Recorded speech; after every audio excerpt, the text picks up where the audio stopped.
The Paranormal Network invites you to accompany us on a new journey where we'll take you inside some of the most compelling and mysterious close encounters ever recorded. We'll examine the evidence, we'll listen to the witnesses, we'll consider every possibility. Join us as we investigate history's most infamous UFO incidents.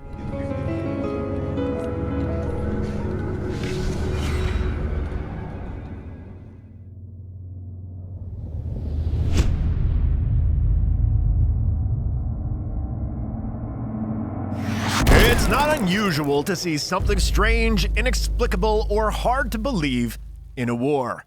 The very nature of war allows for all kinds of startling sights, most of them presumably unpleasant, plenty of them fascinating or incomprehensible.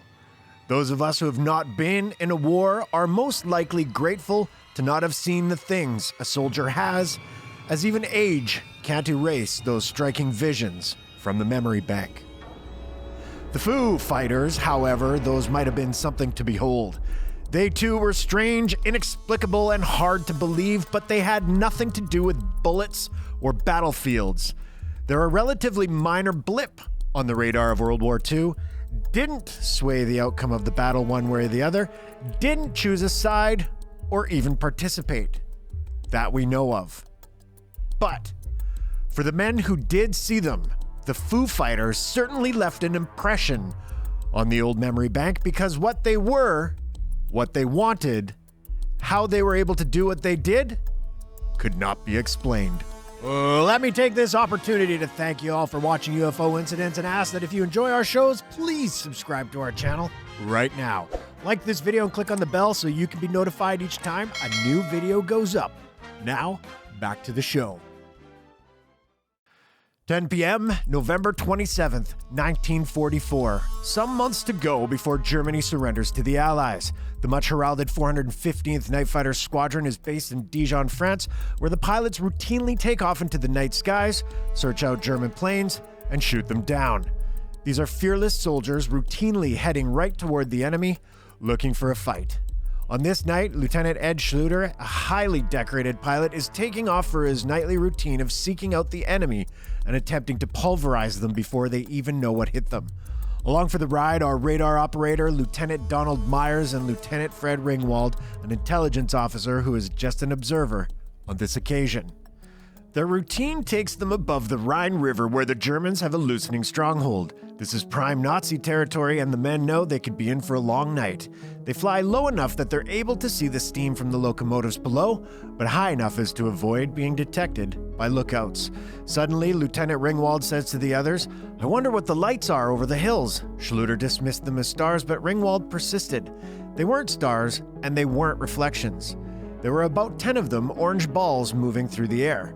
Soon, Schluter saw them as well. Their own radar showed nothing, so he radioed to home base and asked if there were any enemy fighters in the vicinity. Negative, came the reply. Undaunted, Schluter steered the plane towards the lights, heading right for them, but as soon as he approaches, they disappear, baffling the airmen. Soon enough, the lights reappear elsewhere, popping back up as quickly as they vanished. They follow the plane for a while, having no trouble keeping pace, but they don't engage or attack. They just tail them. The bizarre occurrence aside, the men continued on their normal mission, successfully so, and after they land, decide to keep quiet about it, at least for a little while. But it doesn't take long for other members of the 415th to encounter these balls of light, and eventually word spills out into the press. In an interview with the Associated Press, Lieutenant Myers described his experience thusly.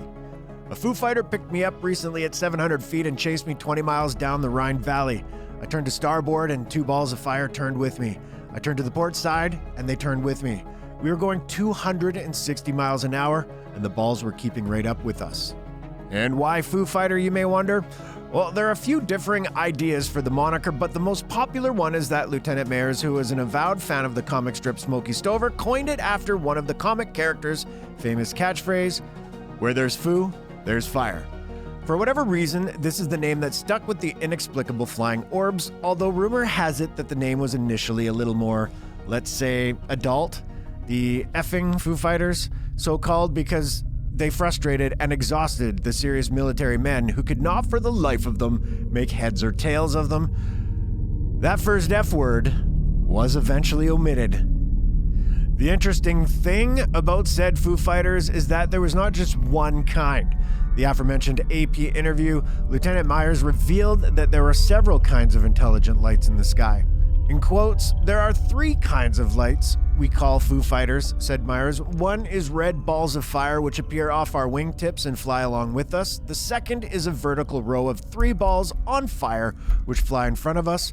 And the third group is about 15 lights which appear off in the distance like a Christmas tree up in the air and flicker on and off." End quote. Encountering the Foo Fighters started to become a habit for the members of the 415th. A few nights after the first contact, Lieutenant Henry Giblin and his crew were flying when they saw a large red ball of light moving above them at approximately 200 miles per hour. They thought perhaps maybe they were just seeing things and kept quiet about it for a while. Some nights later, Lieutenant David McFalls and LE Ned Baker were flying 10,000 feet in the air when they saw 2 lights climb toward them from the ground. No flares or missiles, these, because they reached the altitude of the plane and leveled off, staying with the aircraft for around 2 minutes before peeling off and flying in another direction. The next night, the same 2 men saw a glowing red object shooting straight up into the sky and perform what's called a wing-over, an acrobatic maneuver in which a plane makes a steep climb, turns, and then dives before straightening out and flying in the opposite direction from which it came.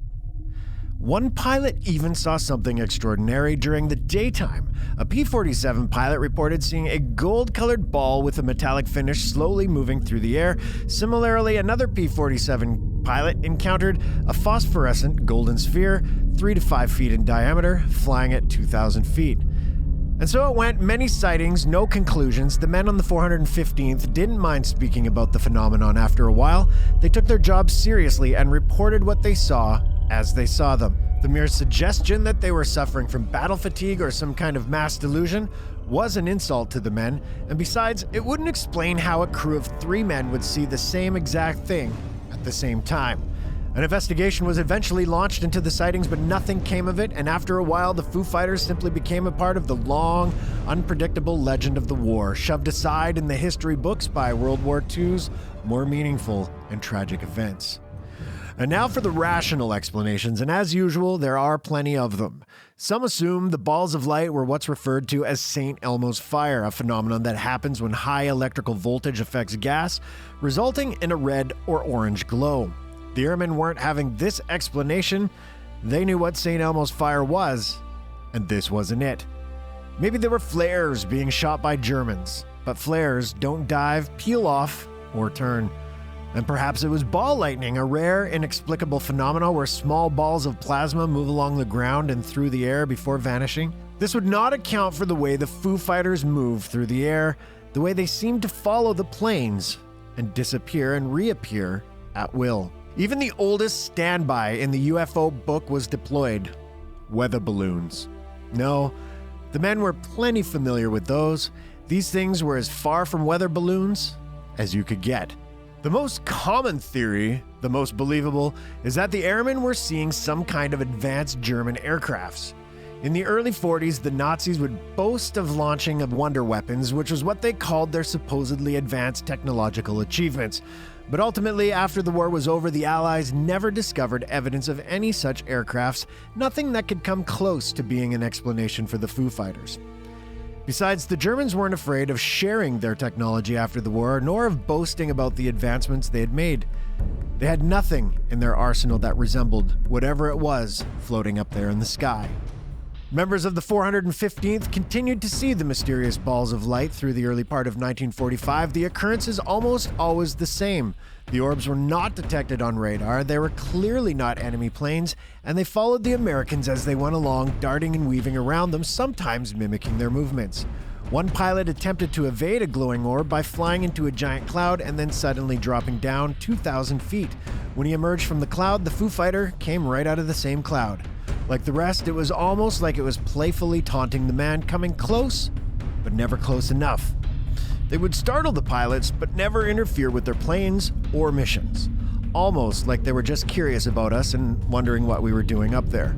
Eventually, fighter pilots over Japan also saw the balls of light with their strange movements up in the sky, but no explanations were forthcoming from those men either. In the December 1945 edition of the American Legion magazine, where the first in-depth article about the Foo Fighters can be found, Joe Chamberlain, the author of the article detailing their exploits, writes the following at the very end of his story, and I quote, "The members of the 415th hope that the Army intelligence will find the answer. And if it turns out the Germans never had anything airborne in the area, they'll say, we'll be all set for Section 8 psychiatric exams. The lights, or balls of fire, appeared and disappeared on the other side of the world over Japan, and your guess as to what they were is just as good as mine, for nobody really knows." Well, Joe, wherever you are, it's over 70 years later, and we still don't know. Maybe we never will. July 8, 1947. The Army Air Forces has announced that a flying disc has been found and is now in the possession of the Army. Army officers say the missile, found sometime last week, has been inspected at Roswell, New Mexico, and sent to Wright Field, Ohio, for further inspection. Russia has